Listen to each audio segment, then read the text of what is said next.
Lok Sabha 2019નું countdown શરૂ થઈ ગયું છે ત્યારે TV9ની વિશેષ રજૂઆત મતદારોનો મિજાજ શું છે તે જાણવાનો પ્રયાસ કરીશું। આજે અમે ઉપસ્થિત છે વડોદરા શહેરની લોકસભા બેઠક પર કે જ્યાં વર્ષ 2014ની ચૂંટણી થઈ હતી ત્યારે દેશના વડાપ્રધાન વડોદરા શહેરની બેઠક પરથી સાંસદ સભ્ય તરીકે ચૂંટાયા હતા અને ત્યારબાદ બાય ઇલેક્શન થયું હતું અને વડોદરા શહેરના સાંસદ સભ્ય તરીકે રંજનબેન ભટ્ટ જીત્યા હતા। અતુલભાઈ, વડોદરા શહેરમાં 5 વર્ષની અંદર કેટલા વિકાસના કામો થયા છે, કેટલા કાર્યો આજે અધૂરા છે?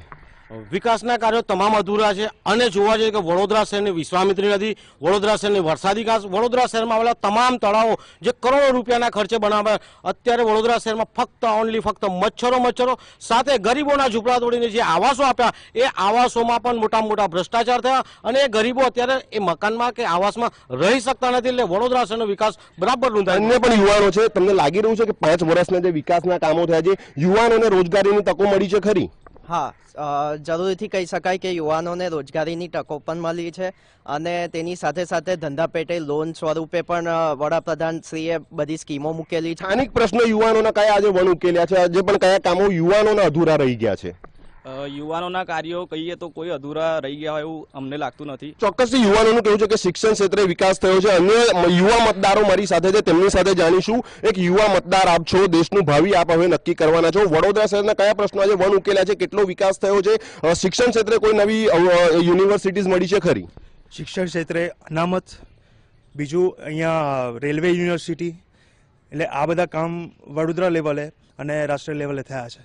તમારી પાસે જાણીશું કે જે રીતના એમ્સ વડોદરાને મળવાની હતી, એક મોટું મેડિકલ હબ બનવાનું હતું, મતદાર તરીકે શું કહેશો? મતદાર તરીકે એવું કહેવા માંગુ કે એમ્સ મળવાની પણ એના બદલામાં ગવર્મેન્ટે આપણને એની જગ્યાએ બીજા ઘણા બધા પ્રોજેક્ટ્સ કે બીજું ઘણું બધું ઇન્વેસ્ટમેન્ટ આપણે ત્યાં આગળ કરેલું છે, જેમ કે લાઈક બુલેટ ટ્રેનનો પ્રોજેક્ટ આપણે ત્યાં આગળ આપેલો છે। એનાથી બીજા વિશેષ જે ગવર્મેન્ટની અત્યારે એજ્યુકેશનની સ્કીમ્સ પણ ઘણી બધી આપેલી છે, આવાસ યોજના આપેલી છે। ચોક્કસથી જે રીતના યુવાનોનું કેવું છે અને વડોદરાના મતદારોનું કેવું છે, સીધા વાત કરીશું બીજેપીના આગેવાનો સાથે। કેવુરભાઈ, સીધો નાગરિકોનો આક્ષેપ છે કે વડોદરા શહેરમાં મચ્છર નગરી બની છે, ગટરોની કાંસ આજે પણ ખુલ્લી છે કે કોંગ્રેસના શાસન અને ભાજપના શાસનની જો તમે કમ્પેરિઝન કરો તો ક્યાં 3 બ્રિજ હતા વડોદરા શહેરમાં, આજે ક્યાં 21 બ્રિજ થયા છે, ક્યાં તળાવો હતા અને કેવી હાલતમાં તળાવો હતા, આજે તળાવોનું નવીકરણ અને નયન રમ્ય તળાવ દેખાય એવી આજે સુવિધા વડોદરાની અંદર પૂરી પાડી છે। ચોક્કસ ઇન્ફ્રાસ્ટ્રક્ચર વધી રહ્યું છે તેવું સીધું બીજેપીનું કેવું છે। લાગી રહ્યું છે તમને કે વડોદરાને ઇન્ફ્રાસ્ટ્રક્ચર મળ્યું છે, ચાહે એરપોર્ટ કનેક્ટિવિટીની વાત હોય, રેલ કનેક્ટિવિટીની વાત હોય, શું કહેશો કોંગ્રેસ તરફથી આપની પ્રતિક્રિયા? અનગઢ વિકાસ દેખાઈ રહ્યો છે। અનગઢ વિકાસ એટલે કહું છું કારણ કે આપણે અહીંયા અકોટા બ્રિજ બન્યો, અકોટા બ્રિજમાં 5 વર્ષથી સોલર લાઇટનું કામ ચાલુ છે, હજુ પણ પૂરું નથી થયું। અહીંયા રેલવે સ્ટેશન પાસે ફૂટવે બ્રિજ બન્યો, એક પણ માણસ ઉપરથી ચાલતો નથી, માત્ર પૈસાનો વેડફાટ કરીને પોતાના ખિસ્સા ભરવાનું જે ભારતીય જનતા પાર્ટી કામ કરી રહી છે અને લોકોને વિશ્વાસમાં લીધા। આજે ગંદા પાણીની સમસ્યા તમે જો, ચોક્કસથી કોંગ્રેસનો આક્ષેપ છે કે વિકાસ થયો છે પણ અનગઢ વિકાસ થયો છે અને વિકાસના નામે માત્ર પૈસા લોકોએ કમાયા છે। જો આ કોંગ્રેસે એક તો એમની દ્રષ્ટિ બદલવાની જરૂર છે। જ્યારે વડોદરા શહેરમાં 3માંથી 21 બ્રિજ થયા હોય, આજે ગુજરાતનો શ્રેષ્ઠ બ્રિજ કે ખૂબ ટૂંકા સમયમાં બની રહ્યો છે, ગેંડા ચોકડીથી મનીષા 4 રસ્તા સુધીનો, એવા અનેક બ્રિજો કે જેનાથી શહેરની કનેક્ટિવિટી વધી છે। આજે અકોટાના બ્રિજ પર એક સોલાર પેનલ થઈ રહી છે અને સોલાર પેનલ દ્વારા ખૂબ મોટું મેગાવોટનું ઉત્પાદન છે, એટલે વિકાસના પૈસા ક્યાંય વેડફાયા નથી એવું ચોક્કસ। કોંગ્રેસનો સીધો એવો આક્ષેપ છે કે મેડિકલ હબ એમ્સ વડોદરાને મળવાની હતી, વડોદરાને તેને લોલીપોપ આપી અને એમ્સ નથી મળી।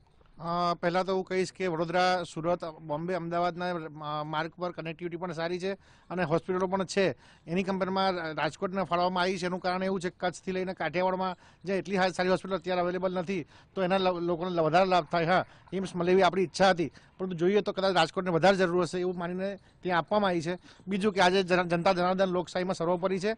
95થી કોંગ્રેસને વડોદરા શહેરની પ્રજાએ કોર્પોરેશન દૂર રાખી છે, તો એવું ગણતા હોય કે વિકાસ અણઘડ છે તો પ્રજા 25 વર્ષ સતત ભાજપ ના ચોક્કસથી અન્ય મતદારો મારી સાથે છે, તમે જણાવો કે વડોદરાને વિકાસ મળ્યો છે ખરો, વિકાસ થયો છે ખરો વડોદરાનો વિકાસ થયો નથી। મોદીએ વડોદરાને બી છેતર્યા છે અને દેશના લોકોને બી છેતર્યા છે, વિશ્વાસઘાત કર્યો છે। એટલે વડોદરાની પ્રજાને એવું કહીશ કે વડાપ્રધાનના ઉમેદવારને નહીં, આપણો સ્થાનિક ઉમેદવાર જીતે એને પ્રાધાન્ય આપવું। કોંગ્રેસના આગેવાન મારી સાથે છે, જ્યારે વાત કરવામાં આવે એરપોર્ટની, એરપોર્ટ મોટી કનેક્ટિવિટી મળવાની હતી, શું કહેશો સંક્ષિપ્તમાં? આ એરપોર્ટ સૌથી પહેલું એનું ખાતમુહૂર્ત જ કોંગ્રેસે કરેલું, યુપીએ સરકારમાં એલોટ થયેલું હતું. એનું ઉદ્ઘાટન માત્ર 2 મહિનામાં નરેન્દ્ર મોદી વડાપ્રધાન થયા અને કરી દીધું અને કહે છે કે મેં બનાવ્યું. આ વડોદરાની જનતા જોઈ રહી છે.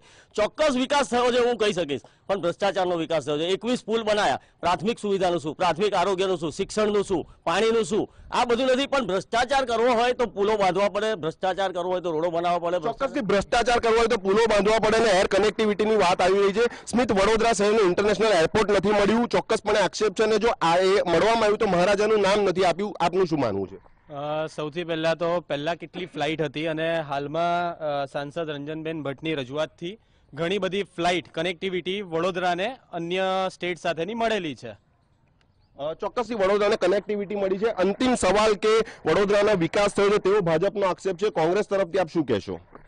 ભાજપ જે વાતો કરે છે કે વિકાસ થયો છે, વિકાસ થયો છે ટાટાનો થયો છે, અંબાણીનો થયો છે, એમનો વિકાસ થયો. જો વડોદરાની જો આપણે વિકાસની વાતો કરીએ તો વિશ્વામિત્રીનું શું, આજે એમના સાંસદો છે, એમની સત્તા છે, તો 22 વર્ષથી વિશ્વામિત્રનું કામ નથી થઈ રહ્યું. અને કેટલા પાણી હજુ કેટલી જે નદીઓ છે આપણા વડોદરા શહેરની અંદર એ હજુ સુરસાગરની 2 વર્ષ થઈ ગયા, હજુ એમના સુધી કામ નથી થઈ રહ્યું. ચોક્કસથી તો આ હતા વડોદરા શહેરના ભાજપ અને કોંગ્રેસના આગેવાનો અને મતદારો. આપણે વડોદરાના મતદારોનો મિજાજ જાણ્યો અને તેમનું કેવું છે કે વડોદરામાં વિકાસ થયો છે, જ્યારે ભાજપના નેતાઓ છે તેમનું કેવું છે કે ચોક્કસપણે વિકાસ થયો છે. કોંગ્રેસનો આક્ષેપ છે જો કે રાષ્ટ્રીય જે પર્વ હોય છે, લોકશાહીનો પર્વ હોય છે, તેની અંદર જે ફાઇનલાઇઝ જે ઓથોરાઇઝ હોય છે તે માત્ર ને માત્ર મતદારો જ હોય છે. ત્યારે હવે જોવાનું એ રહ્યું કે આ જે મતદારો છે તે કોને સત્તાના સિંહાસન સુધી પહોંચાડે છે અને કોને સત્તાના સિંહાસનથી દૂર રાખે છે. કેમેરામેન મનીષ ઠાકર સાથે અભિષેક પંચાલ, TV9